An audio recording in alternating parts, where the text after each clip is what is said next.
itu adalah pengertian operant conditioning. Operant conditioning ini merupakan bentuk pembelajaran yang dimana perilaku seseorang itu dipengaruhi oleh konsekuensi yang didapatnya.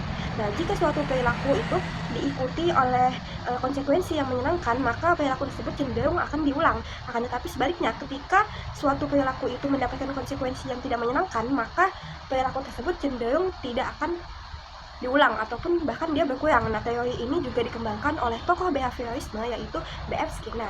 Nah, dalam kehidupan sehari-hari, operant conditioning ini dapat dilihat ketika seorang anak itu rajin belajar karena dia sering mendapatkan pujian ataupun hadiah dari orang tuanya. Nah, atau juga seseorang itu bisa menjadi lebih semangat dalam bekerja atau disiplin karena dia mendapatkan bonus dari atasan. Selanjutnya ada reinforcement, yaitu penguatan. Nah, jadi reinforcement ini adalah konsekuensi yang bertujuan untuk meningkatkan kemungkinan suatu perilaku itu dapat terjadi kembali atau dapat diulang. Nah, penguatan ini tuh dia terbagi menjadi dua, yaitu penguatan positif dan juga penguatan negatif. Penguatan positif itu terjadi ketika individu mendapatkan sesuatu yang menyenangkan setelah melakukan suatu perilaku tertentu. Misalnya, siswa menjawab pertanyaan dari guru, lalu ia mendapatkan pujian dari guru dan juga mendapat aplaus dari temannya.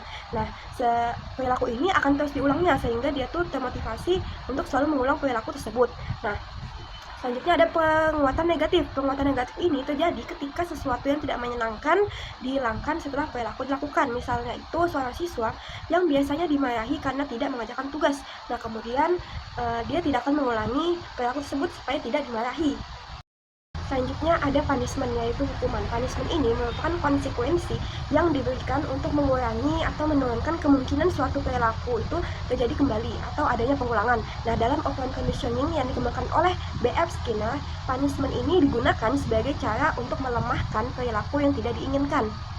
Nah, punishment ini juga terbagi menjadi dua, yaitu punishment positif dan juga punishment negatif. Punishment positif ini terjadi ketika stimulus yang tidak menyenangkan itu diberikan setelah perilaku muncul, seperti misalnya teguran, hukuman, ataupun sanksi. Nah, tujuannya ini adalah agar individu merasa tidak nyaman sehingga dia tidak akan mengulangi perilaku tersebut. Nah, sementara itu, punishment negatif ini terjadi ketika sesuatu yang menyenangkan dihilangkan setelah perilaku terjadi. Misalnya itu, hak bermain anak itu dicabut karena dia melanggar aturan. Nah, dalam hal ini, hilangnya sesuatu yang diminati itu membuat individu cenderung menghindari perilaku tersebut di masa depan. Di dalam teori B.F. Skinner ini terdapat beberapa prinsip yang membantu menjelaskan tentang bagaimana perilaku terbentuk, dipertahankan, ataupun dihilangkan. Nah, yang pertama itu ada generalisasi.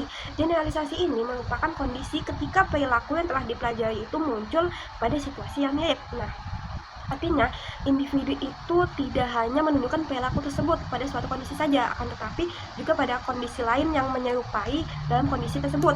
Nah, misalnya siswa itu dia terbiasa disiplin di kelas, maka dia akan terbiasa disiplin di rumah ataupun di tempat lainnya. Nah, yang kedua itu ada diskriminasi. Diskriminasi ini adalah kemampuan individu untuk membedakan situasi yang tepat untuk menampilkan suatu perilaku.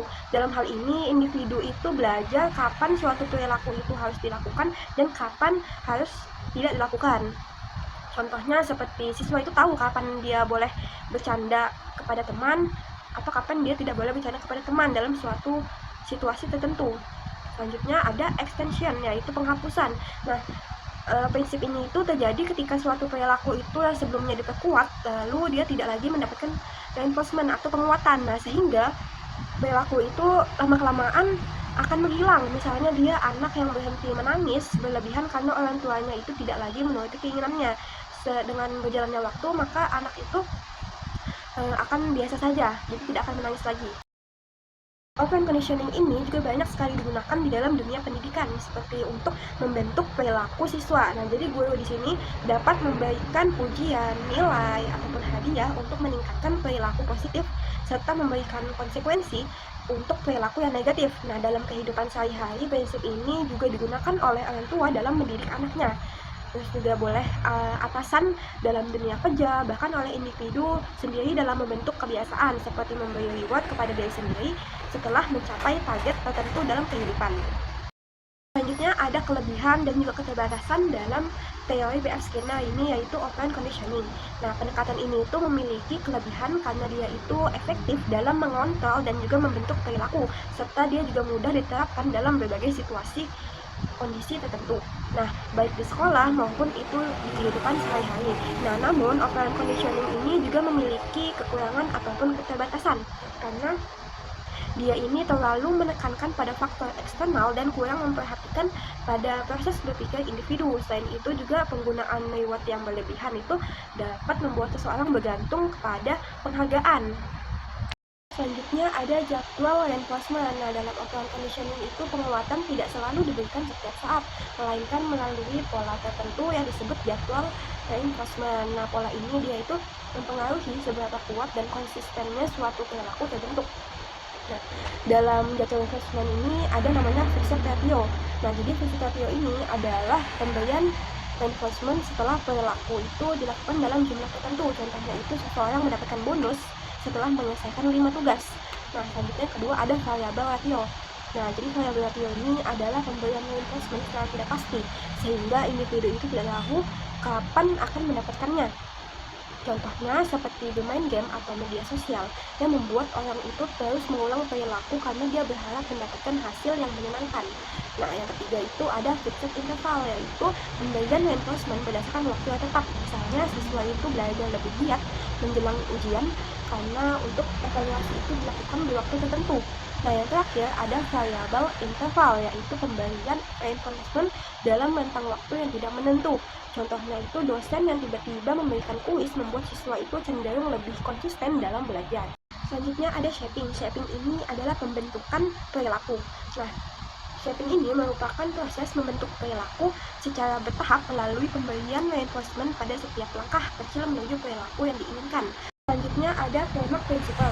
Nah, di sini dia menjelaskan bahwasanya perilaku yang lebih disukai itu dapat digunakan untuk memperkuat perilaku yang kurang disukai. Misalnya seseorang itu boleh bermain setelah menyelesaikan tugas.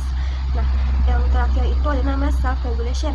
Nah, di sini dia menunjukkan bahwasanya individu itu juga dapat mengontrol perilakunya sendiri dengan memberikan reward atau punishment secara mandiri.